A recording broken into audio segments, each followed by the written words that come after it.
Tradoon.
Danny boy? Danny? Dinosaurs are meant to be shared and admired and studied, not to be bought or sold or profited. Danny!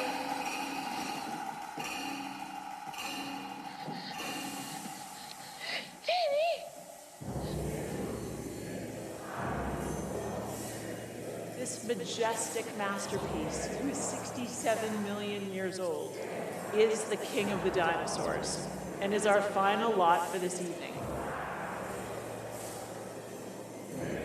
I am happy to sell this. Where should we start? At $3 million. And sold for $27,500,000.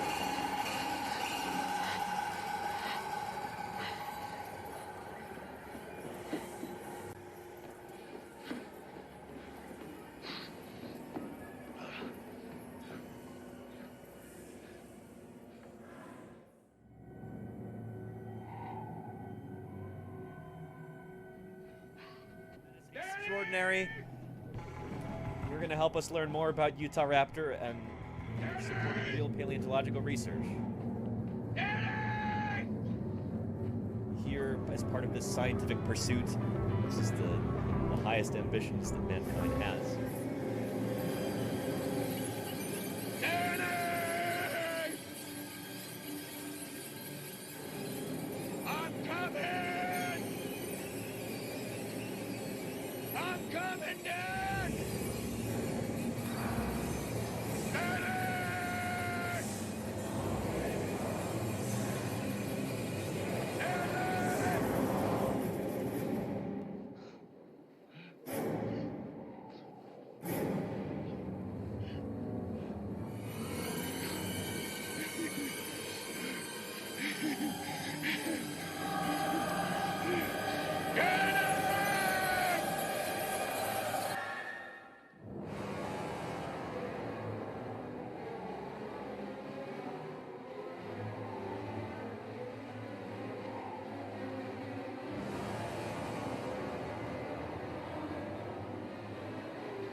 And you know what? I think that might be the kind of high note that we'll end on for tonight. I appreciate each and every one of you. Thank you, thank you, thank you. And I'll see you tomorrow.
Well, hello, everybody, and welcome to a very special episode of Paleontologizing. Holy cow, Jody Fish, thank you for the 32 months of support right there. Really appreciate it. Holy cow. Wow, Thank you. what a rush. Thank you. And Casey Snowart, I'm glad you liked that. I made that, was it last year or the year before? It tends to get copyright struck on YouTube, so we don't use it very often, but I think it's perfect for a special occasion. I'm so glad to see all of you here right now. Again, we're doing an extra special stream today. I don't know if you saw the title or the going live message, but we are going to be playing a video game in about an hour. So I'm really glad you're here. Holy cow. We're going to be raiding into Ios from twitch.tv/Ios. She is on her partner push right now. And so we're going to try and juice those numbers a little bit. And, here, let me make sure that her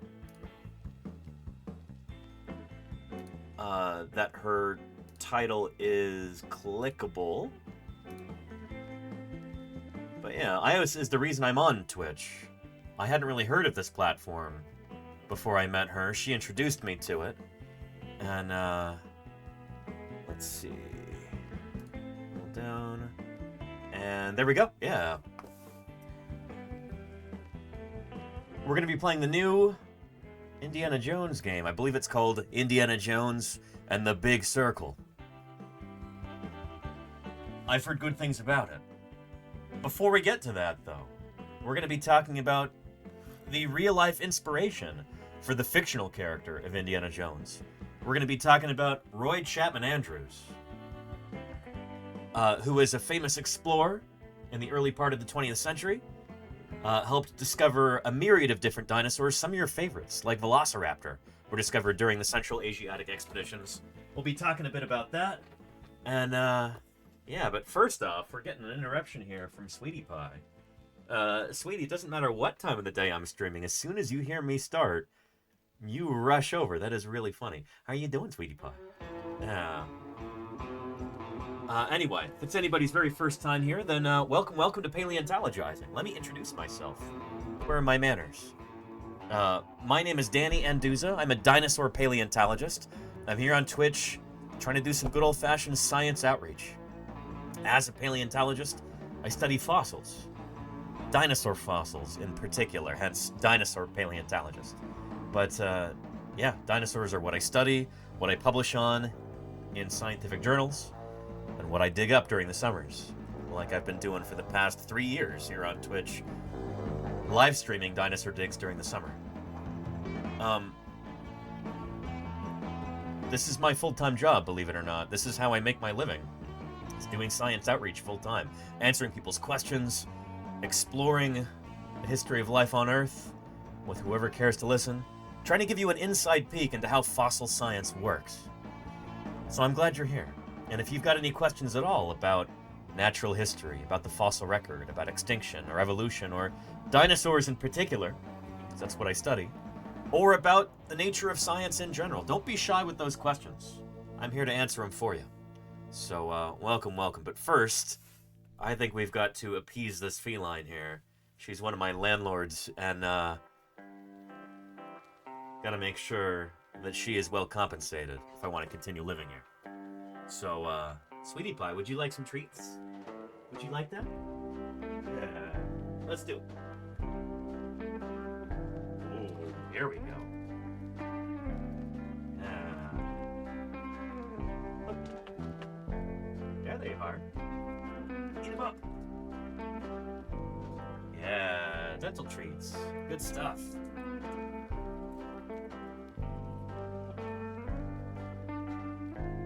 Excellent. How do you like those, Sweetie Pie? That good enough for you? Yeah. And take down the bird website. Yeah, go for it, Claire Burr. I think that's great. Yeah, I don't really post to Twitter at all anymore. That site is dead. Yeah, go ahead and take that down. Thanks, Claire. And Murph, thank you for gifting Chief Indian there. I These appreciate that, plant Murph. eaters or herbivores Thank had you, as many thank as you. 2,000 teeth in their jaws at one time. Holy cow. Danny, Merry Christmas to you in chat. Hope things have going great. Thank you, Kolek. I really appreciate that. Thank you for the 39 months of support and holiday wishes. I appreciate that. Hope you're doing well too, Kolek. I feel like it's been a minute. How are you? Anywho, I'm really glad you're here. Again, today, we're going to be talking about Indiana Jones's real-life counterpart and possible inspiration for that fictional character, the real historical figure, Roy Chapman Andrews. I can spare no expense. And thank you, Murph. Gifted a tier 1 sub to Critter Cache. I appreciate that, Murph. Thank you for gifting Critter Cash. Excellent. Appreciate your ongoing support, Murph. We talked a little bit about Roy Chapman Andrews in November on the 100th anniversary of the publication of Velociraptor, which was November 7th, 1924. We're going to be talking about Roy Chapman Andrews again, I bet, in January, on the anniversary of his birth, born January 26, 1884, I believe. Yeah, but today, kind of getting in the Indiana Jones spirit, we're gonna talk about Roy Chapman Andrews again, his contributions to dinosaur paleontology, before we jump into the Indiana Jones game. So, yeah, it's gonna be good. It's gonna be real good. How is everybody? I hope you're doing well.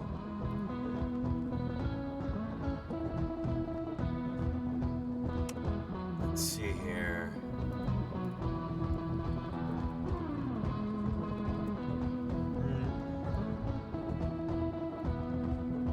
And let's check on our 3D printer, by the way, because I've got a couple files going right now. And holy cow, what is this? Sculpin. My 50,000 a year has been well spent. Thank you, Sculpin. Did you just resubscribe for 3 months at a time? I appreciate that, Sculpin. At Tier 3. Extraordinary. Tier 3. Thank you for your ongoing support, Sculpin. It means a tremendous amount to me. Those Tier 3 subs are a big portion of our support here. So thank you. Yeah. But yeah, spared no expense. Yes, indeed, Isolated. Yeah. Yeah. And this stream is not independently Jones, says Bernie. I'm not sure I understand what you mean. Yeah. And Kolek, 400 bits. That's like $5 right there. Oh, Lisa, there's a little present for you lying in the driveway. I appreciate that, Kolek. Really? Holy cow, we got lucky this time. For cat treats, smiley face. Thank you, Kolek. I can get some more cat treats with that. Thank you very, very much. Excellent. The rare ones is Rachidactylus. I think they're about a 50-50 split. That's what they're supposed to be anyway. Yeah. And indie is short for independent. Oh yeah, we will be playing an indie game today, huh? Why didn't I think of that joke? Thank you, Scorch Hellfire. We'll definitely use that when we raid into iOS. And I want to be very, very clear, too. When I raid into twitch.tv/iOS, I'm going to be shutting down this stream and running upstairs and joining iOS on her channel. I'm going to be sitting in her office next to her. She pulled up a chair for me and everything. And I think basically she's going to be there heckling me while I try and figure out this video game. So it should be a lot of fun. And be sure to follow iOS. Yeah, especially when we get over there. Yeah. iOS is currently on her partner push. She is very, very close. I'm really hoping that tonight, if we do a big raid, we might just push her over the top there. So that would be wonderful if we could do that. But at any rate, we're going to bring her a little bit closer to partner, which is going to be good. She absolutely deserves it. She's somebody who understands the Twitch platform really, really well, and I'm always surprised that she doesn't have 100 times as many viewers as she does. Anyway, it's going to be great hanging out with iOS, so I'm excited for that. What does she need on her push? She's pretty close. I think she's at like 60-something. So yeah, heckling? No, never, says Lordy. Oh, we'll see. Yeah. Anywho.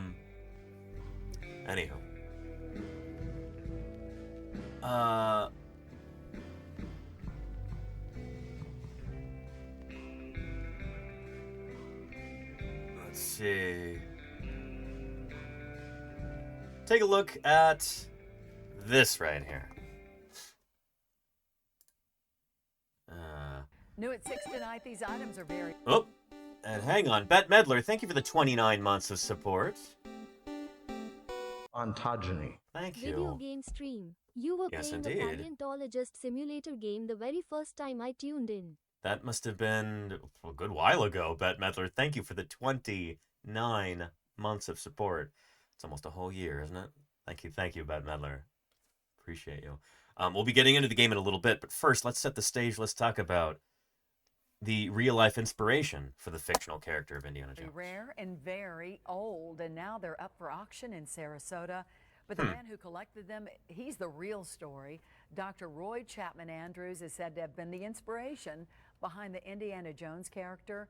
And while George Lucas has never admitted that fact, Fox 13's Kimberly Cuisin tells us about Dr. Andrews and his... It's pretty much a slam dunk, I think. Yeah.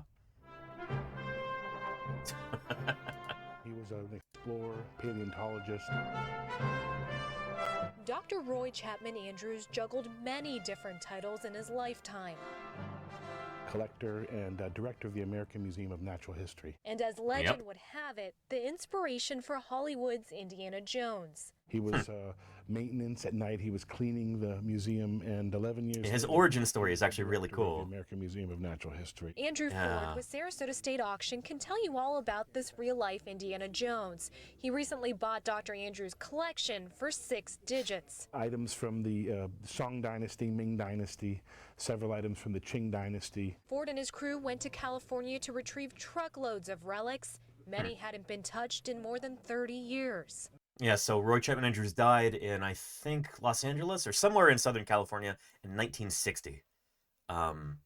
So he would have been in his 70s, I think, when he died. We did have that treasure hunter feel as we were going through some of the boxes that were in warehouses and hadn't been disturbed over several decades. Dr. Andrews spent years exploring Mongolia and China. On these trips, he would bring back imperial pieces and fossils, not only for his own collecting sake, but also for many well-known museums. He traveled with a prince of Mongolia with direct ties to Genghis Khan, direct lineage of Genghis Khan, and this prince... I mean, whom among us does not have a direct lineal ancestry to Genghis Khan? Allowed him to get into royal palaces and all sorts of different collections. Now they're up for auction here in Sarasota. Figure of an emperor. It dates about 1,000 years ago. And Ford hopes they'll end up in the hands of collectors, hoping to carry on Dr. Andrews' legacy. These will find their way into many different institutions as well as personal collections. In Sarasota, Kimberly Cuisin, Fox 13 News. Ms. Yvette says, That belongs in a museum. hopefully some of this stuff will end up in some museums. But yeah.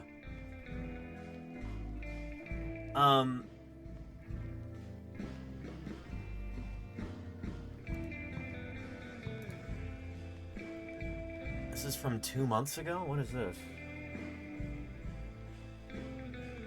Like a bunch of AI art in this. This might be garbage, but we're gonna take a look anyway. Roy Chapman Andrews, an American... Oh, goodness. Just AI nonsense right here. Ugh. This artwork is dog water. Just awful. And he didn't look like this either. I mean, this guy's supposed to look like Indiana Jones, yeah. American explorer and paleontologist, is often... And he wasn't actually a paleontologist either, in the sense that I don't think he ever actually published on any fossils. I could be wrong about that, but I can't think of any publications that Andrews actually penned within the field of paleontology. He was certainly a naturalist and a zoologist. He'd published on various extant animals, living animals, but I don't think he ever published on any fossil animals. There's actually a species of whale that bears his name. Let me find that over here. Let's see. marine mammals of the world, there is a species of beaked whale that is actually named after Roy Chapman Andrews because he discovered it. So I'll find that for you real quick. Find our beaked whales here. Porpoises, Sirenians. Where's our beaked whales? Our mesoplodonts. Xiphiids. Beaked whales, page 248.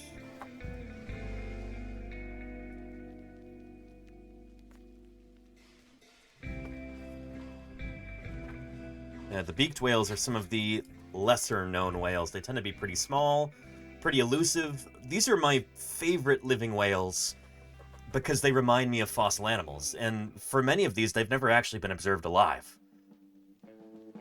Many of these whales have only been seen washed up on shorelines. No human being has ever seen a living one, even though we know that they're around today. They tend to live way out in the middle of the ocean, and they're fairly small, they're very shy. They're not the sorts of whales that approach boats to check them out. And they're among the deepest diving of all the whales, too. Andrews' beaked whale is right here, page 286. It's called Andrews' beaked whale because Roy Chapman Andrews published it. The official scientific name is Mesoplodon bowdoini, I believe. Let's see. Page 286. Andrews' beaked whale. And there you go. Mesoplodon bowdoini. So Roy Chapman Andrews was working at the American Museum of Natural History when he published on this critter for the first time.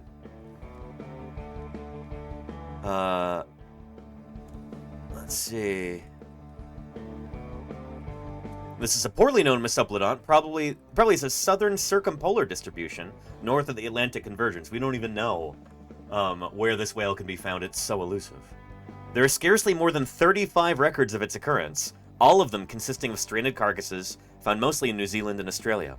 Roy Chapman Andrews, a curator of the American Museum of Natural History in New York, named the species after George S. Bowdoin, a trustee and donor to the museum. Very cool. So, Roy Chapman Andrews is immortalized in one of the species that he discovered. I don't know if you could really call him a paleontologist, but you could call him a zoologist, because he's published on modern animals, for sure. Chief Indian says chilling with the elusive giant squids, I bet? To a certain extent, yeah. These are very deep-diving whales. The mesoplodonts. Roy Chapman and... Oh, hang on. You know, we're going to skip the nonsense AI video and...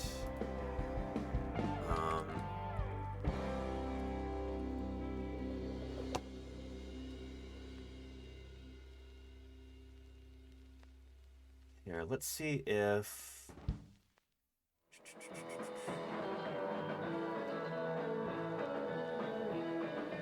Now, of course, we can't find any videos with actual footage of Andrews' beaked whale, because I still don't think it's ever been seen alive.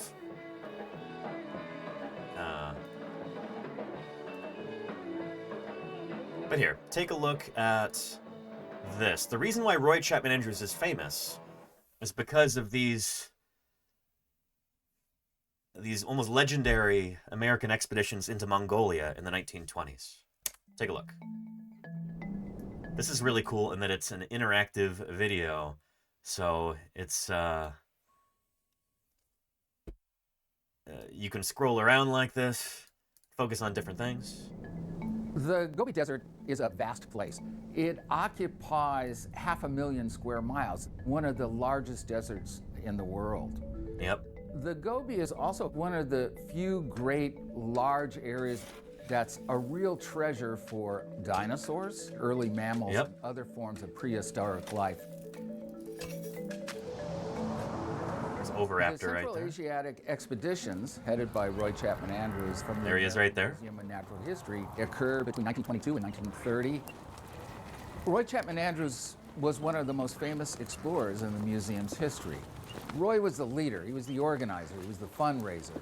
He was very flamboyant, kind of a dashing explorer figure. Yep. The Central Asiatic expeditions were a massive, massive undertaking. For over 120 camels, 40 scientists and technicians.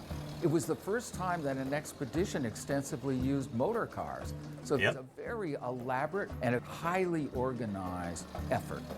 This is not a hospitable place, the Gobi Desert. And in the 1920s, a very poorly mapped, a very poorly known region. It really presented a lot of challenges and a lot of dangers to the expedition. Sandstorms and dust storms and high winds. There were poisonous snakes, there were bandits, and it's hard to find your way around. It's easy to get lost in a place like this. At the very end of the field season in 1922, Roy Chapman Andrews and the expedition were lost. Roy and some members of the team got out of their vehicles to ask for directions. But while they were doing that, their cameraman, Shackelford, walked over to the edge of this plateau and looked down, and he saw this amazing array of red cliffs, the flaming cliffs. Shackelford walked down and he started to find fossils. And then he was joined by other members of the team, and they started crawling around and they started finding all this stuff. But it was already the end of the season, and they knew they had to come back. Well, they did come back in 1923, and the rest is history. They found all these dinosaurs there, Protoceratops, oviraptors, the dinosaur nest eggs, and some very small, very important fossil mammals. So this is a very, very important area, evolutionarily speaking, because it preserves the best evidence of these early mammals that give us clues to how modern mammals evolved and branched out and diversified into all the wondrous kinds of mammals we see today. I'm Mike Novacek, Provost of Science and a curator of paleontology here at the American Museum of Natural History. On the shelves around us, you see a lot of fossils. Many of these fossils were collected by the Central Asiatic expeditions in the 1920s to the Gobi Desert of Mongolia that were led by Roy Chapman Andrews.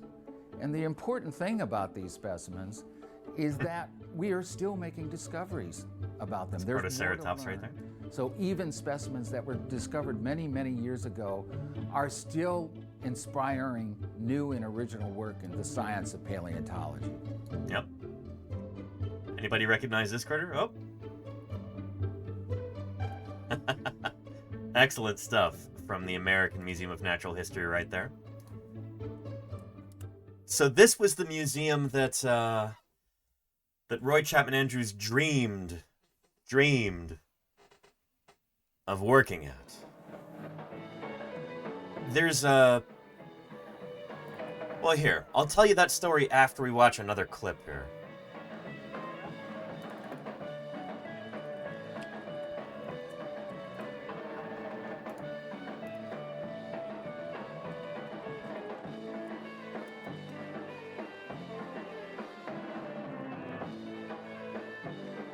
Come on, YouTube. There we go.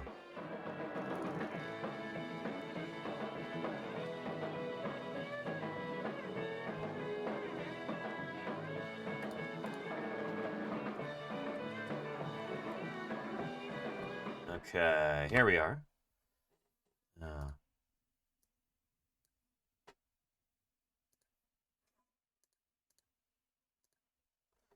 This is going back to the 1920s here.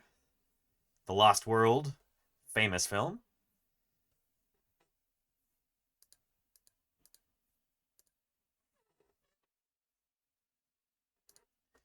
Yeah, Roy Chapman Andrews. Or hunter named Roy Chapman Andrews.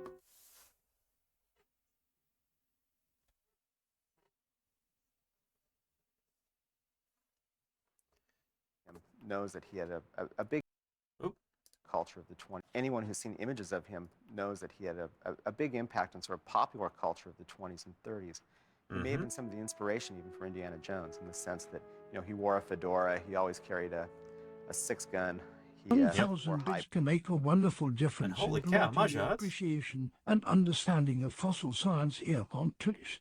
Thank you, Majot50. I really appreciate that. 1,000 bits. Thank you very, very much. Appreciate the support. Good stuff. Boots and a leather jacket in the desert all the time. Andrews became the world's most famous dinosaur hunter in an unlikely way.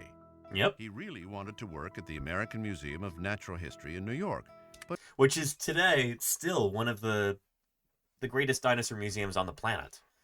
Just a storied institution, and this was the museum in the U.S.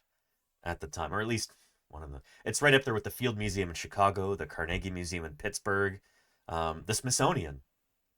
You know, this is on that level. This is an S-tier museum, one of the most prestigious around. Lacked any real qualifications. So he started there as a janitor and eventually worked his way up to curator. And that's actually a really, really cool story, and I'd like to read you a little segment out of his autobiography about that. Let me get that right here.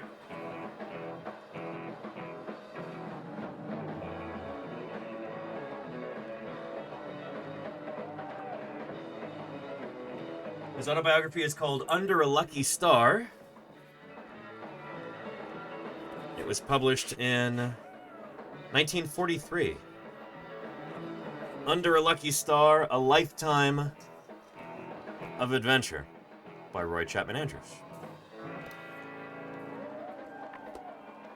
Andrews was one of my heroes growing up. And, yeah.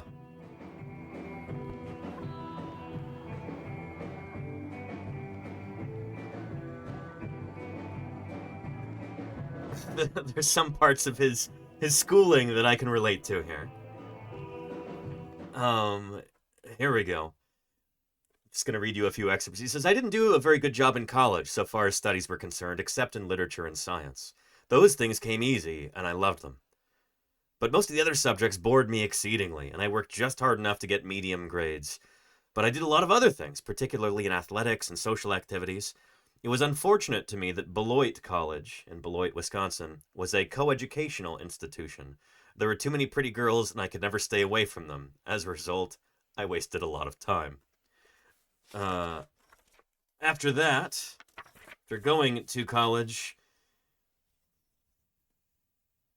he decides that the one thing that he really, really wants to do in life is to work at the American Museum of Natural History in New York. Here we go. Let's see. The next morning, so he goes to New York from Wisconsin. He grew up in this small town in southern Wisconsin, like just above the Illinois border, if I remember correctly. And then he makes his way to the biggest city in the U.S. The next morning, Saturday at 11 o'clock, this would have been around 1910, something like that, I confronted the majestic facade of the American Museum of Natural History. Feeling very small, I was admitted to the director's office in the East Tower Room, now the Osborne Research Laboratory. Years later, when I myself sat in the director's chair in that very same room, and young men and women came to see me, obviously frightened half to death, I remembered with a tug at my heart and tried to do for them what Dr. Bumpus did for me that day. For he couldn't have been more friendly, and my fear left me as soon as he spoke. He was tall and spare, with thinning hair and a small black mustache. An air of great vitality and tremendous energy held in check dominated his personality. He seemed like a racehorse at the post, ready to leap down the track at the starter's signal. He looked at me with calm, appraising eyes and seemed to be making up his mind as to what sort of person I was. We talked for some time, or rather I did, for he only sat there asking me questions. At last he said regretfully that there wasn't a position of any kind open in the museum. My heart dropped into my shoes. Finally, I blurted out, I'm not asking for a position. I just want to work here.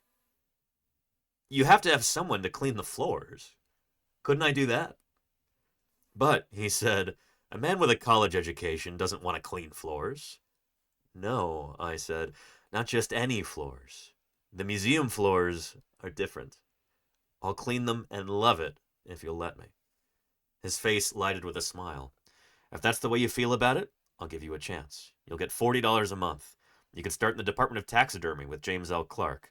Now come to lunch with me. Then I'll introduce you to Clark and the others.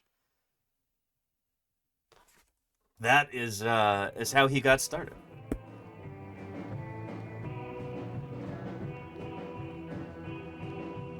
It kind of reminds me of my own life in a way, and it's not a coincidence.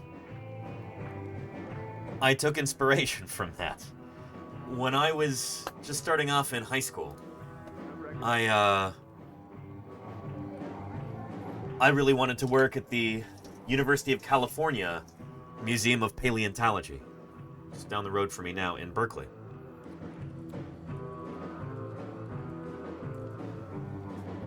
They didn't have any jobs open, obviously, for a high schooler. They didn't even have a volunteer program.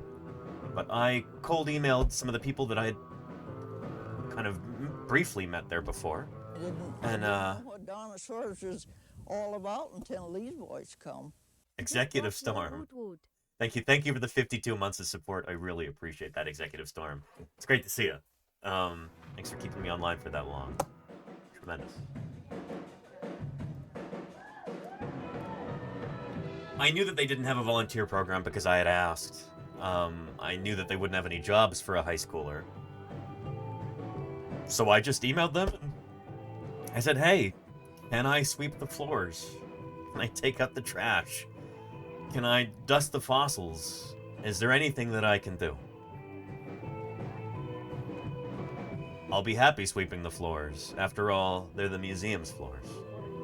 And a few people took pity on me, including Pat Holroyd, my mentor all through high school. And I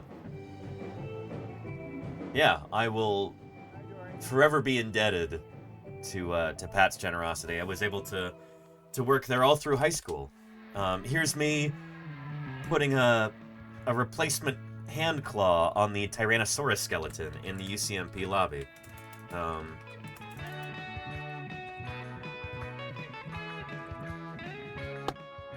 This Tyrannosaurus skeleton there, the Wonkle Rex, the same one that we have as many emotes. Emotes like these and these, that's the same Tyrannosaurus specimen. Somebody stole one of the claws off of this at one point during like I think it was during like a university fundraiser with like really wealthy people. They had this soiree under the T-Rex at some point. Somebody decided to just help themselves to one of the claws. So I made a cast of the claw on the other side, I painted it and glued it on there, and it's still on there to this very day. This is one of thousands of tasks that I did at the museum, and it was here that I learned what paleontology was all about. I got to hang out with fossil scientists. I got to work with fossils. I got to work in the laboratory and the collections. I got to help do outreach and tours and research and fossil prep. I got to do a little bit of histology at the time.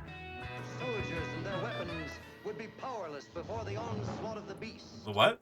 I'm sorry. Again? Could you repeat that? Jaded Fairy, I didn't catch it. The who? The what? I'm sorry, I just keep talking over it and missing. It is almost Jaded Fairy. Thank you for the 12 months of support. I really appreciate you. Yeah. But yeah, no, it really was an amazing experience. Here's me dusting the T-Rex skeleton at one point. I think this is like my freshman year of high school. Yeah. They captured some of the most, the most fun tasks, the ones that make the best photos. But there was a lot of, sweeping and cleaning and showing visiting researchers around and lots of just hanging out with the other scientists there. Having lunch with visiting paleontologists. Learning about what's involved with research, all this stuff. For a high school student, this was an incredible opportunity. I was on cloud 9. So I can relate to Andrews when he writes about trying to get his job at the AM&H. Because I did the same thing at UCMP. Oh, yeah.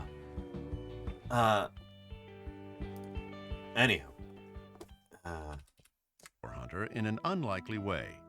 He really wanted to work at the American Museum of Natural History in New York, but lacked any real qualifications. So he started there as a janitor and eventually worked his way up to curator. Yep. Andrews' drive and charisma made him the perfect figurehead for an ambitious expedition to Asia. Yep. This is what really made him famous. Early human beings. And once again, as it has happened a number of times in paleontology, serendipity played a major role there.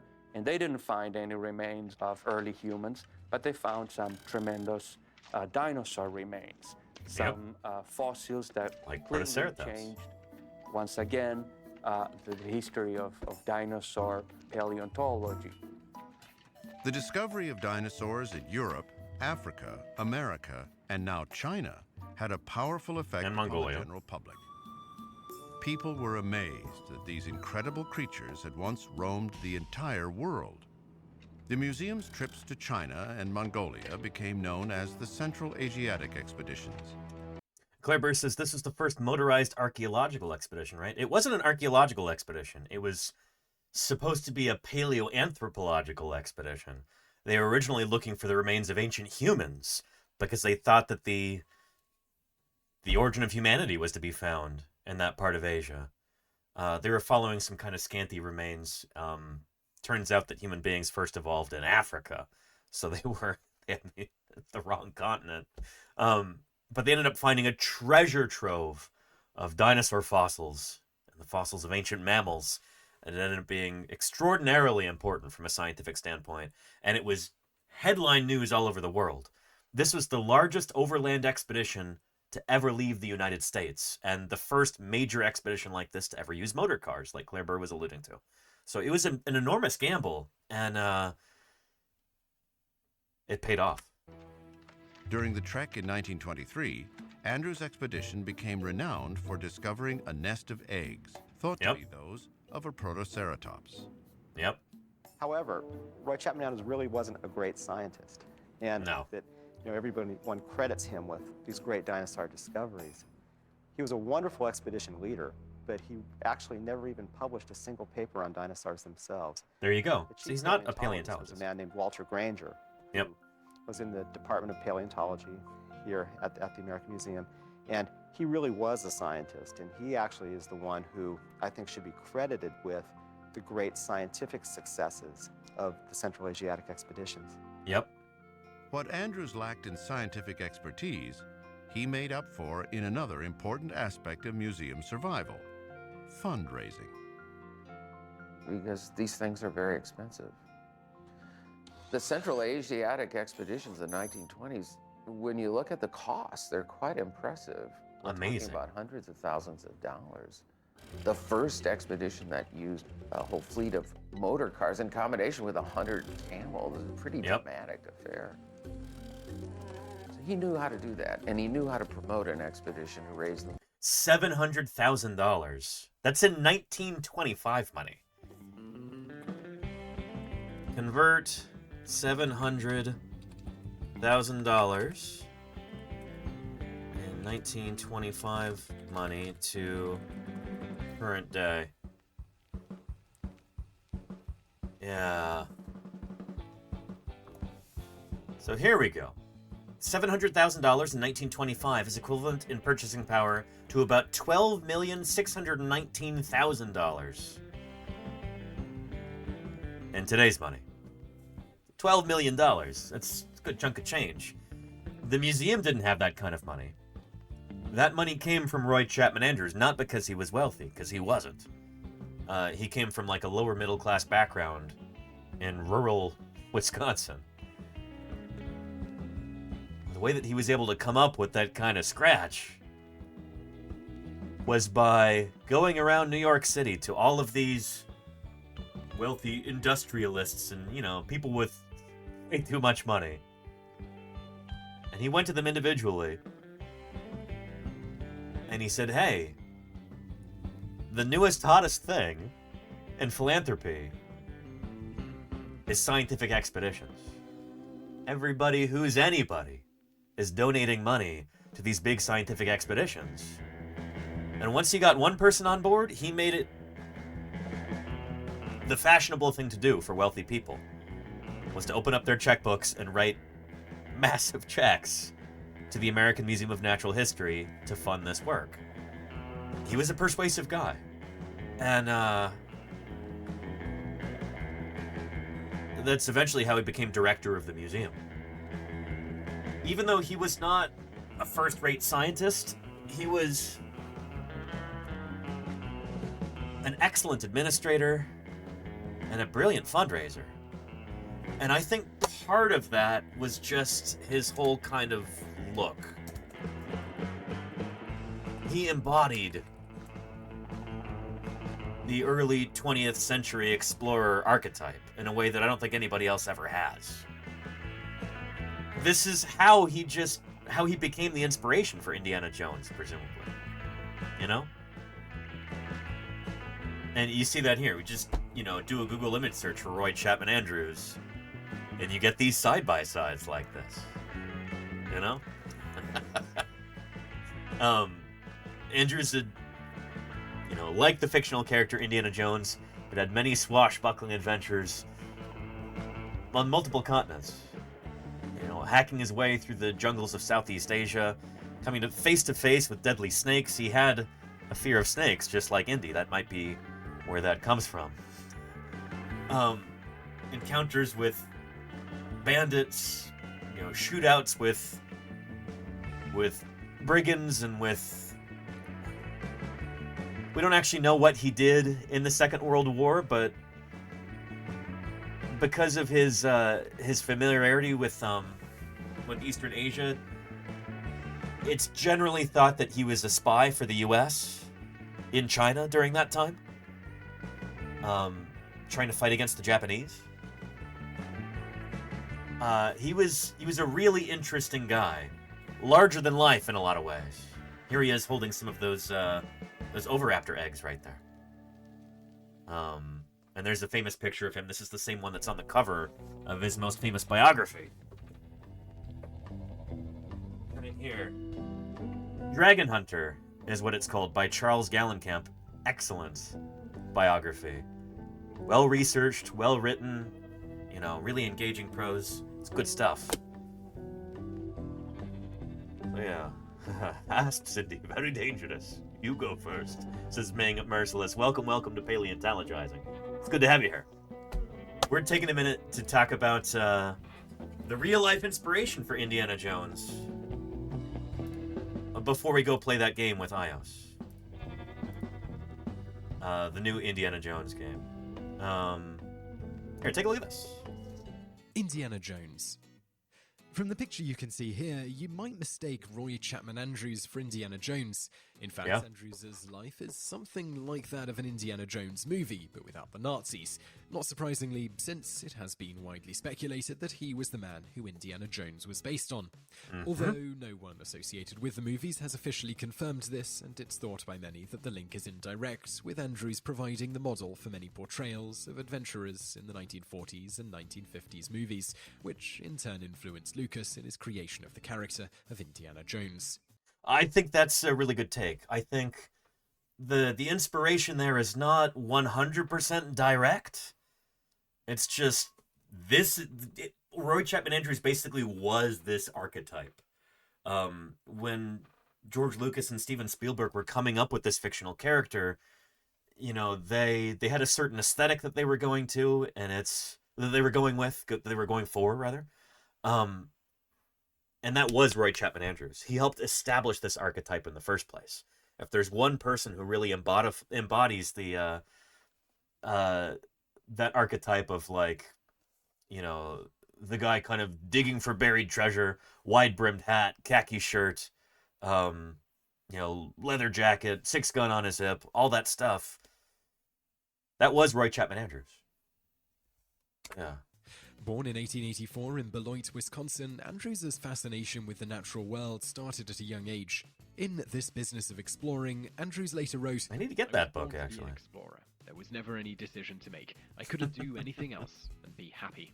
He spent his childhood roaming the wilds of Wisconsin, exploring everything from the woods to the waterways. He developed skills as a marksman and as a taxidermist, and used the money he earned from the latter hobby to fund his education at Beloit College. Yep. He started off his career at the American Museum of Natural History in New York City as a janitor. Not exactly glamorous, right? But while he was sweeping the floors of the taxidermy department, he brought in specimens to display. Over the next few years, he worked his way up in the museum while working towards a Master of Arts degree in mammalogy, the study of mammals. His big break came in 1908 when he was invited by the museum to travel the world studying whales. Andrews jumped at the opportunity. For the next 8 years, he could be seen on board various whaling ships. He circled the globe twice while on this particular adventure, particularly being interested in finding beaked whales, but they eluded him in the wild. Funny enough, he found a beaked whale skeleton in the Natural History Museum's collections later and was able to name it Mesopelodon baldoni. That's Andrew's beaked whale, yeah. Funded the whale trip. While he was out and about in the ocean, and in his following years of fieldwork, he ran into a few life-threatening situations, as you might expect of an explorer/adventurer in that era, and a man often compared to the character of Indiana Jones. Writing in On the Trail of Ancient Man, Andrews shrugged off his brushes with death. In my first 15 years of fieldwork, I can remember just 10 times when I had really narrow escapes from death. 2 were from drowning in typhoons, 1 was from when our boat was charged by a wounded whale, once my wife and I were nearly eaten by wild dogs, once when we were in great danger from fanatical llama priests, 2 close calls when I fell over cliffs. Not the thuggy cult, but yeah, fanatical llama priests instead. You can see how a lot of the Indiana Jones lore, it's easy to make these connections to the real character of Roy Chapman Andrews, rather. I think the connections are fairly obvious. Whether they're absolutely direct is another story. But then that archetype, he just absolutely embodies it. Once was nearly caught by a huge python, and twice I might have been killed by bandits. But it wasn't whales that made Andrews famous worldwide. It was a trip to the Gobi Desert that did that. Yep. In 1922, Andrews carried out his first expedition into the harsh Gobi Desert. The main goals were to chart the area and bring back fossils and live creatures, and perhaps prove the museum director's theory that all life stems from Central Asia. Yeah, the expedition, Andrews employed the use of camels and automobiles to trek across the desert, an odd combination, and the use of automobiles in the desert got him called a fool, but in the end it worked. Between 1922 and 1930, Andrews and his team went out on 5 different expeditions into the region.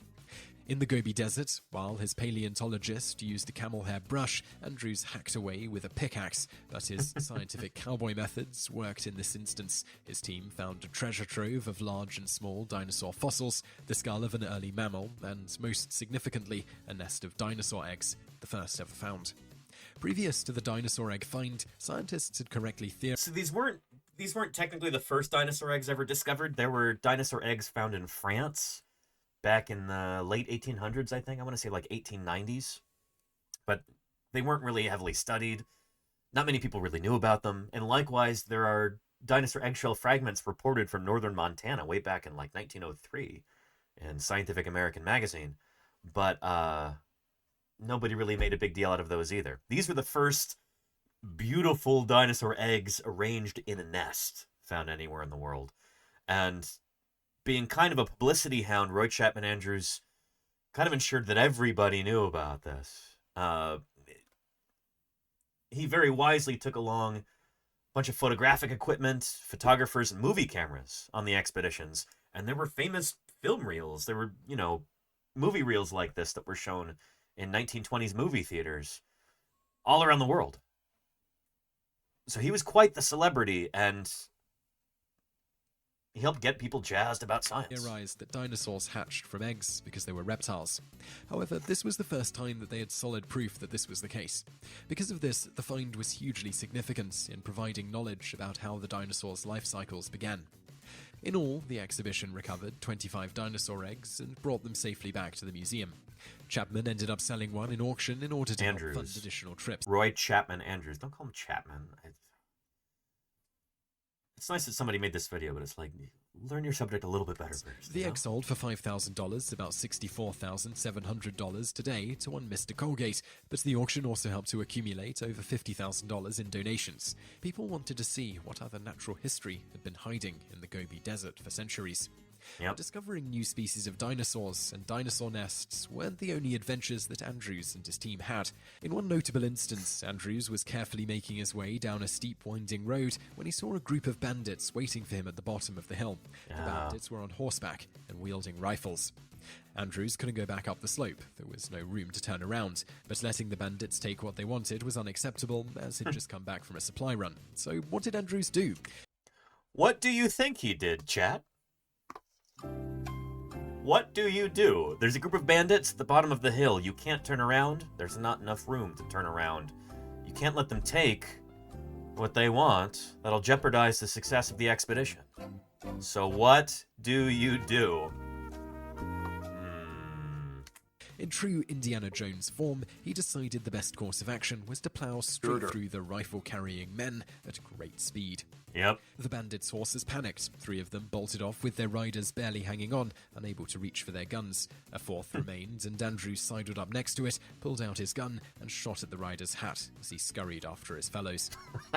Not only that, but there was also a scary night when the entire campsite became infested with deadly snakes. It was a family of venomous pit vipers, not exactly the kind of thing you want to see slithering past your tent flap.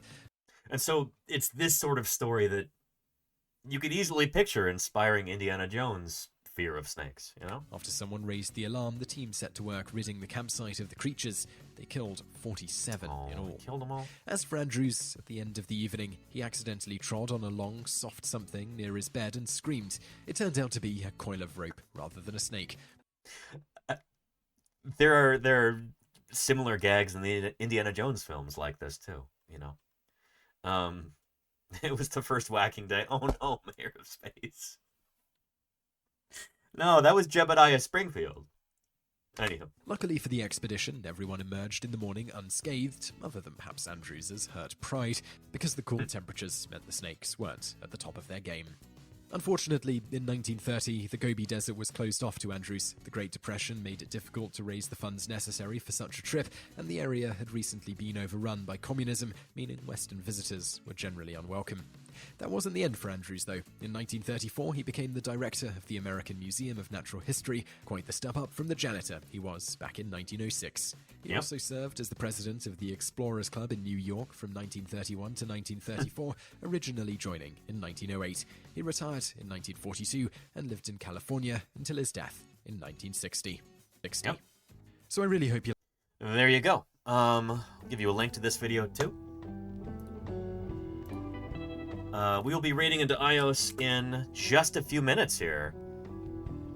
Don't go away, because when I end this stream, I'm just walking upstairs. And we're going to be playing the Indiana Jones game together. I'm going to be playing the game on Ios's channel. I'm going to be sitting next to her, and game expert that she is probably going to heckle me a little bit, and yeah. I hear her introducing you now. Is that right, Claire? Let's see. Congratulations on making it to the end of Friday. Oof, I know I had a week. I was busy. I had a lot going on this week. I had a bunch of interviews, including one today. And yeah, job interviews. It went well, actually. It went really well. It went so well, kind of. Like, I don't want to, like, brag, but it kind of went really well. I'm excited to hear more about that when we raid in.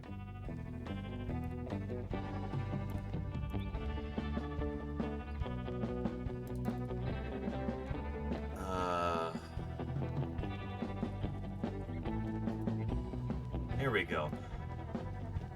I also want to say that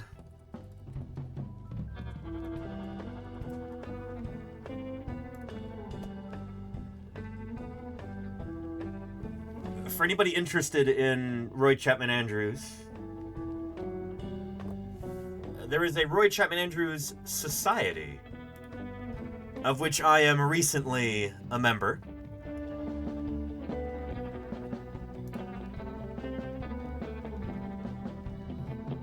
This is like a local Wisconsin group, the Roy Chapman Andrews Society. It was formed in 1999 by a group of Beloit, Wisconsin residents intent on building more awareness of one of the 20th century's most famous explorers. Since Roy Chapman Andrews was born and raised in Beloit, Wisconsin, it was only fitting that such a society should exist in his hometown.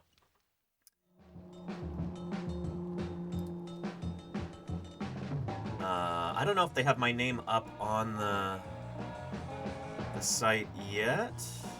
No. But anyway, we'll keep an eye out for that.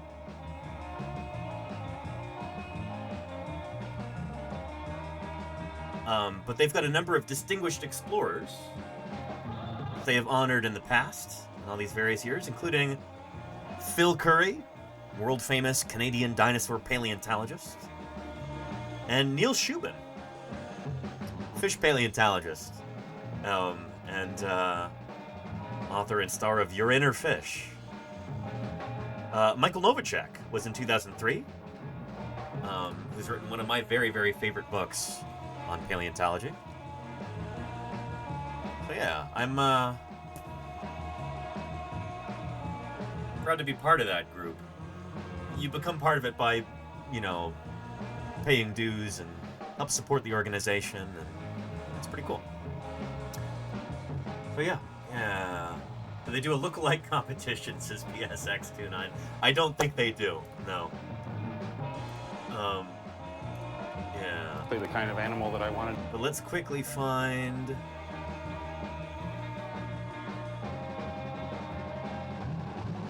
Let's see here.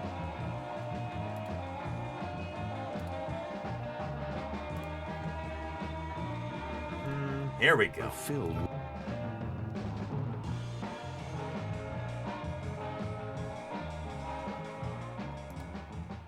of the most famous scientific expeditions in history wound its way toward Mongolia's dinosaur graveyard. Its leader was a charismatic and controversial explorer named Roy Chapman Andrews. Here we go. Like Mark and Mike, he came from the American Museum of Natural History. But Andrews was an incurable publicity hound and a scientific cowboy. Where his paleontologist used a camel hair brush, Andrews hacked away with a pickaxe. That's not Andrews right there. They're using unrelated footage.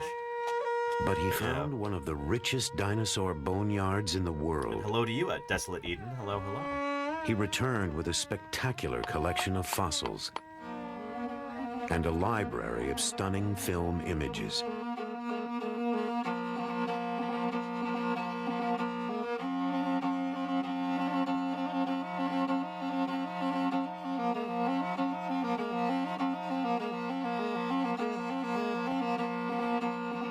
But in the 1920s, communists seized power in Mongolia. The open door to the West slammed shut. For the next 65 years, the fabulous fossil fields of the Gobi were forbidden territory. At least to Americans. There would be a series of Polish Mongolian expeditions, Soviet Mongolian expeditions that found incredible fossils in the middle of the 20th century. And then later in the 1990s, crews from New York would again return. Following the footsteps, once more, of Roy Chapman Andrews. That's kind of what this documentary is about here. But these guys, Mark Norell and Michael Novacek, leading an expedition into the Gobi Desert. And there's a link. I'm sure we'll be watching more of this in January. January 26th is Roy Chapman Andrews' birthday, and we normally do a special stream for that, so that'll be fun. But anyway, right now, if Ios is ready, and I think she is. I had a conversation with a company, and I was like, well, if you can squeeze me in this week, we can have the final interview this week, and I was like, it won't be until next year. They squeezed me in today. They're like, Friday before Christmas week. Already, Ios. I'm ready, paleontologizing. What do you say? All right. Are we ready? I think let's go right in. Again, I'm going to be ending this stream, running upstairs, and I'm going to be sitting next to Ios on her stream, so make sure you go through with this raid. It's going to be a ton of fun. And we're trying to get Ios's numbers up there so she can get Twitch partner. I'm going to be playing the new Indiana Jones game on Ios's stream. And she's going to be sitting alongside me and I'm sure cracking jokes and stuff, so it'll be a lot of fun. You don't want to miss it. Anywho, let's go ahead and wrap this up here. Here. Raid Ios. Excellent. This is a channel for mature audiences, just so you know. Occasionally there's cuss words and adult themes, and I'm sure that we're going to be punching a lot of fascists in the game too. So, that sounds like fun to you. Come join us. Thanks for the fun stream, Danny, and it's not over. Please raid in with us, because I'm going to run up there and join Ios in just a minute. Yeah, and I agree, Slick Toxic, I agree. Cheers to that. Yeah. And your stream not over, please regardless. Yes, indeed, Claire. Pin that message there. Good stuff. I'm really, really excited to help get Ios's numbers up a little bit, too, because she 1,000,000% deserves that Twitch partner status. And, yeah. Anywho, this will also be the last stream of the week. I'll see everybody again on Monday, but what am I talking about? I'll see you all again in just a few minutes.